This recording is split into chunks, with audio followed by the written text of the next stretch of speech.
Deus vos abençoe. Amém? Quando a família de Jacó deu entrada na terra do Egito, no tempo em que José era governador de toda a terra do Egito, toda a família de Jacó diz que foi um número de 70, mas falando dos patriarcas, dos principais. Na verdade, foram mais de 300 pessoas, a contar com as mulheres, com os netos, bisnetos e alguns servos ou servas. Então foram em um número até considerável. E lá na terra do Egito eles foram habitar na terra de Ramsés, a melhor terra do Egito. Foi entregue por Faraó a José e José a sua família, seu pai e a seus irmãos, e a família de seus irmãos. Eles então se tornaram no Egito as famílias mais ricas, abastadas. Sim, porque José, ele era o homem mais rico depois do faraó, era o homem mais rico no Egito.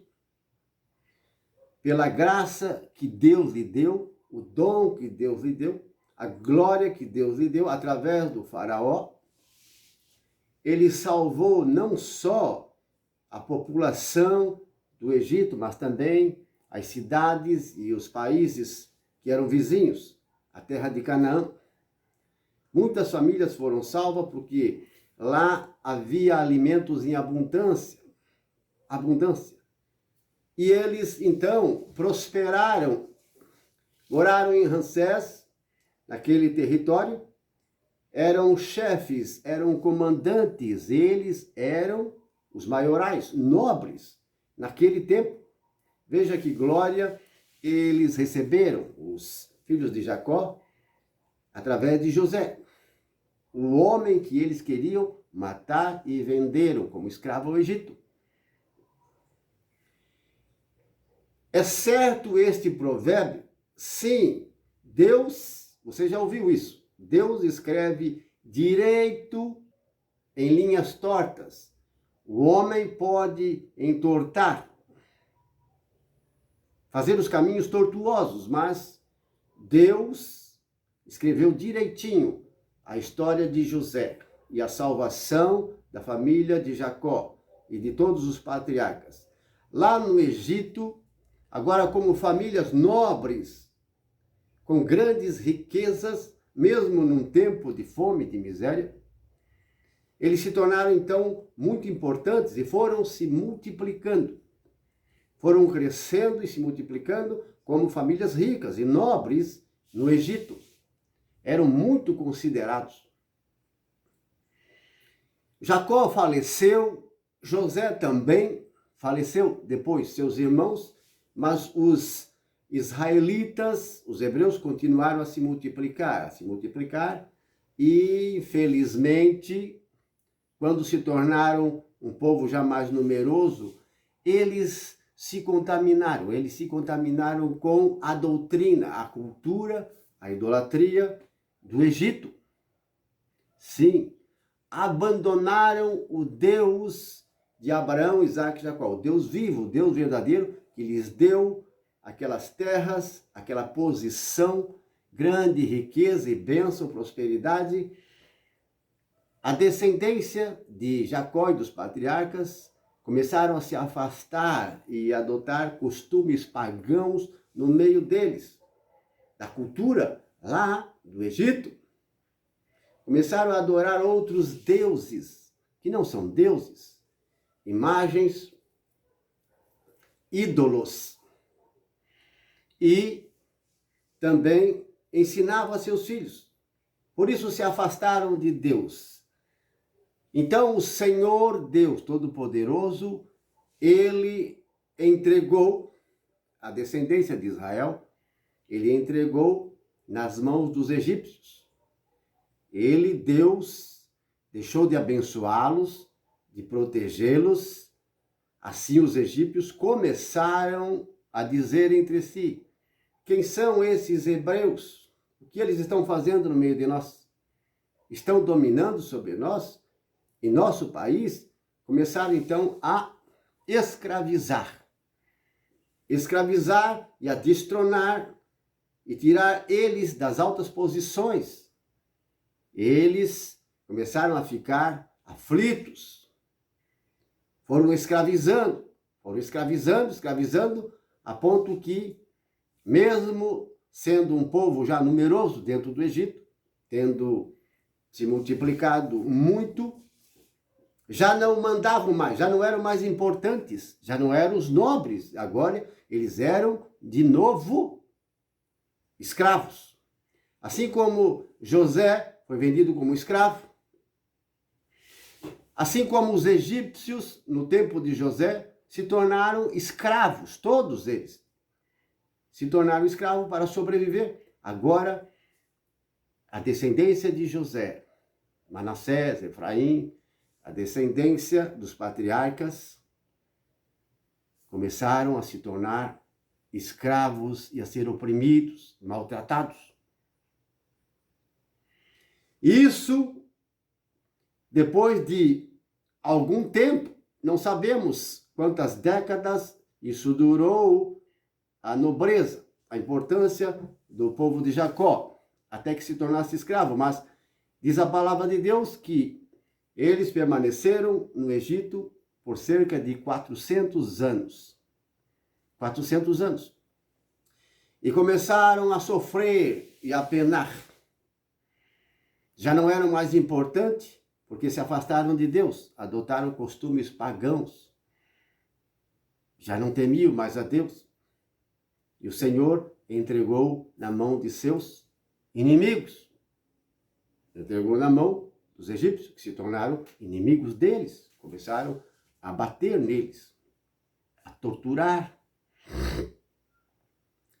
Agora, o povo de Jacó, que era tão importante no início, se tornou escravo. Agora eles eram escravos e estavam sofrendo demais.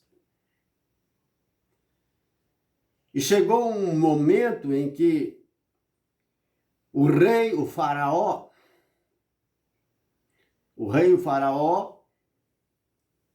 por cerca do quarto século,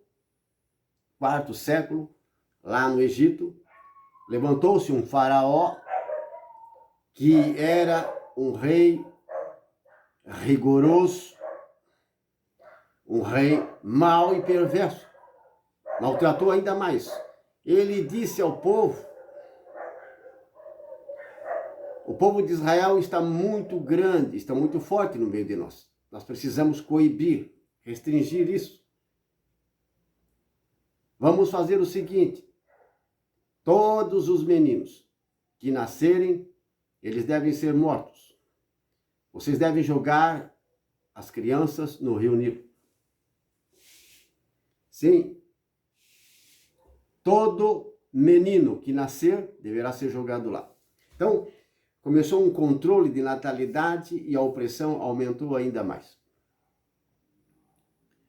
Até a chegada de Moisés, Arão e Miriam, da família de Levi. Por isso, amados irmãos, é assunto de uma continuação de outra pregação, mas chegando até aqui, só para ressaltar e dar um ensinamento a você que nós também hoje, que abraçamos a fé, nascemos de novo, fomos batizados no Espírito, tivemos uma experiência com Deus, passamos por provas, diversas tribulações, perseveramos. Todavia, não podemos se contaminar com o mundo de hoje. Existe no mundo inteiro, entre todas as nações, em todo lugar, uma idolatria tão má e perversa e tão maior quanto aquela da época em que o povo de Israel estava no Egito. Existe uma idolatria terrível em toda a face da terra. Existe muitas falsas doutrinas, muitos costumes pagãos, muita devassidão, perversidade. O apóstolo Paulo ele, numa das suas cartas, ele diz que a idolatria, já daquela época de Paulo, a idolatria do povo era as paixões da carne, a cobiça, a avareza, o amor ao dinheiro, os maus desejos, concupiscência da carne, corrupção, imoralidade sexual. Era uma idolatria que atraía a ira de Deus sobre a humanidade. Já naquele tempo, ele falava assim, existiam ídolos, é claro, estátuas, imagens, cultuadas pelos povos pagãos, mas não é somente isso que é uma idolatria. Não, idolatria, o apóstolo Paulo chamava também essas paixões da carne, desejos imorais, que atrai sobre a terra a ira de Deus. Adultérios, prostituição, pedofilia, homossexualismo, enfim, a ganância, a avareza, soberba. Por isso, irmãos e irmãs, não podemos nós, como cristãos, adotar o costume do mundo. Nós precisamos separar aquilo que é de Deus e aquilo que não é. Precisamos conhecer as Sagradas Escrituras, conhecer profundamente a doutrina de Cristo, dos apóstolos. Está no Novo Testamento, estão nas cartas dos apóstolos, Pedro, Paulo, Tiago, João. Ali está toda uma educação, uma doutrina que nós, os cristãos, precisamos guardar, cumprir. Não podemos, de modo algum, compactuar com o mundo e com as coisas do mundo. Tiago, na sua carta, do capítulo 4, versículo 4, ele diz: traidores, adúlteros. Veja como ele é rigoroso, Tiago. Inspirado por Deus, Tiago, não é da cabeça dele, mas ele diz: traidores, vocês não sabem que a amizade com o mundo é inimizade contra Deus? Quem quer se fazer amigo do mundo se torna inimigo de Deus. É o que ele pregava e escreveu na carta. Adversário, inimigo de Deus, quando você se torna cúmplice ou participante das coisas mundanas. Você está entendendo? O apóstolo João também, na primeira carta, capítulo 2, versículo 15, ele fala também a respeito disso. Não ame o mundo, nem as coisas que há no mundo. Aquele que ama o mundo, não está nele o amor de Deus. Esse amor de Deus é o Espírito Santo de Deus, que vem habitar no coração do crente, no coração do cristão. Se unir ao seu espírito. Esse é o amor de Deus, o Espírito Santo, que nos ajuda a ser justo, a ser santos, a ter um comportamento de respeito com o nosso semelhante, a amar nosso semelhante, nossos irmãos, amar a todos, até os inimigos. Então, não ame o mundo, nem as coisas que há no mundo. Aquele que ama o mundo não está nele o amor de Deus, não está nele o Espírito de Deus. Essa é uma verdade. Muitos estão dentro das igrejas, e são numerosas as igrejas, numerosas. Mas, infelizmente, não são muitos, mas são poucos aqueles que não se contaminam, não se conformam com o mundo. São poucos. A maioria está contaminada. Por isso, quando você se contamina com o mundo, com essas idolatrias da paixão da carne, como João, na sua carta, no capítulo 2, versículo 15, continuando, ele diz: porque tudo o que há no mundo, a concupiscência da carne, isto é, o desejo mal da carne, a soberba, a concupiscência da carne, a soberba, a concupiscência dos olhos, o desejo dos olhos, a malícia no olhar, Tudo isso procede do mundo e não vem de Deus. Mas aquele que faz a vontade de Deus, esse vai permanecer eternamente. Então ele chama de mundo, no versículo 15, capítulo 2, primeira carta de João, capítulo 2, versículo 15, ele chama de mundo, coisas do mundo, esses desejos que tem dentro do coração do homem. Os maus desejos, a malícia no olhar, os desejos imorais da carne. A sexualidade é sagrada, mas você pode prostituir a sua sexualidade. É o que acontece. Isso se torna uma idolatria. Então a pessoa se torna escravo do pecado. Você está entendendo? Eles no Egito se tornaram escravos dos egípcios e também de paixões pecaminosas por causa da cultura devassa e perversa dessas falsas doutrinas. Assim também nós hoje se tornamos escravos de Satanás, escravos das paixões da carne, se nos contaminarmos com o mundo. Precisamos separar. Paulo vai dizer na sua carta a Romanos, capítulo 12, versículo 1 e 2, capítulo 12, ele diz no versículo 2, não se conforme com o mundo, mas transformai-vos pela renovação do vosso espírito, para que possais discernir qual é a vontade de Deus, o que é bom e perfeito. Então, para ter um discernimento e saber qual é a vontade de Deus, o que agrada a Deus, você não pode se contaminar. Se você se contaminar, você fica cego. Então, há muitas pessoas cegas, surdas, não conseguem entender a palavra de Deus, a doutrina de Deus. Não consegue, por quê? Porque está contaminado com o mundo. Você está entendendo? Sim. E Jesus disse aos judeus e aos discípulos, ao povo que estava diante dele, ele disse, aquilo que contamina o ser humano não é o que entra pela boca, o alimento. Não é isso que contamina o ser humano. Mas o que contamina o ser humano é o que sai de dentro do homem, do coração dele. São as paixões da carne, a insensatez, o adultério, o homicídio, o roubo, a desonestidade, a devassidão, a prostituição, a avareza, a ganância, amor ao dinheiro, a mentira. Isso é que contamina o ser humano. A soberba. E sai de dentro para fora, do coração.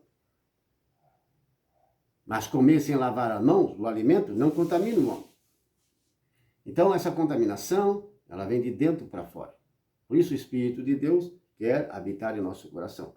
Quer habitar dentro de nós, na melhor posição. Ele tem que ter, o Espírito de Deus, a preferência para dirigir conosco a nossa vida. Porque se nós andarmos de acordo com o nosso capricho, em nossos próprios caminhos, vamos se perder. O Espírito Santo vem para nos transformar, nos renovar. Por isso, ele diz, no versículo 1, capítulo 12, Romanos, pela misericórdia de Deus, ofereçam o vosso corpo em sacrifício vivo, santo e agradável a Deus. Esse é o vosso culto espiritual. O nosso corpo, em sacrifício vivo e santo, são em louvor, oração, jejum, estudo da palavra de Deus. Vocês estão entendendo?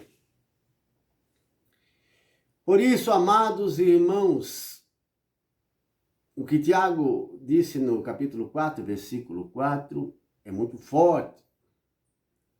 Aquele que se faz amigo do mundo se torna inimigo de Deus. Quantas novelas e programações na televisão, na mídia, nesses canais,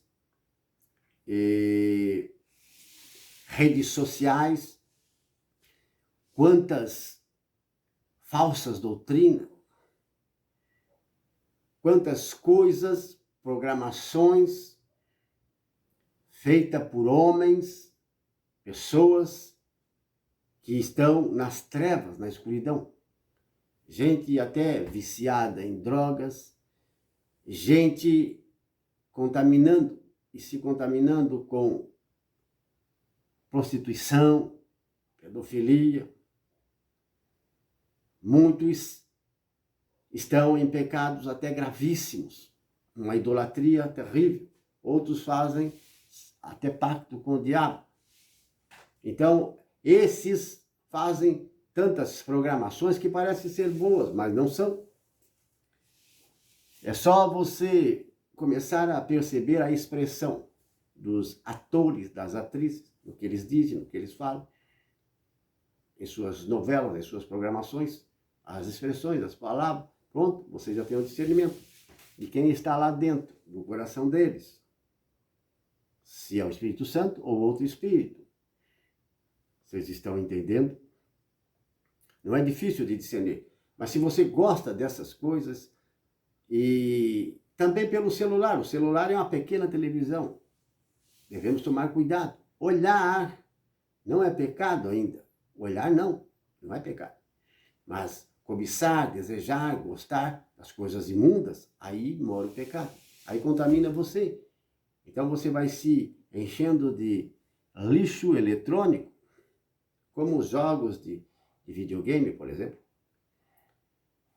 Também. E contamina as crianças, os jovens, todo mundo. Então vai entrando pelos olhos, pelos ouvidos, que são as 4 bocas da alma, do espírito, do coração. Vai entrando e contaminando, trazendo trevas, escuridão para dentro das crianças, dos jovens e de todo aquele que gosta dessas coisas. Jesus veio para nos libertar dessa enganação, dessas falsas doutrinas do mundo. Ele veio nos libertar para podermos ter um comportamento de filho de Deus, justo. Vigiai vosso coração acima de todas as coisas, porque dele brotam as fontes da vida. Amém?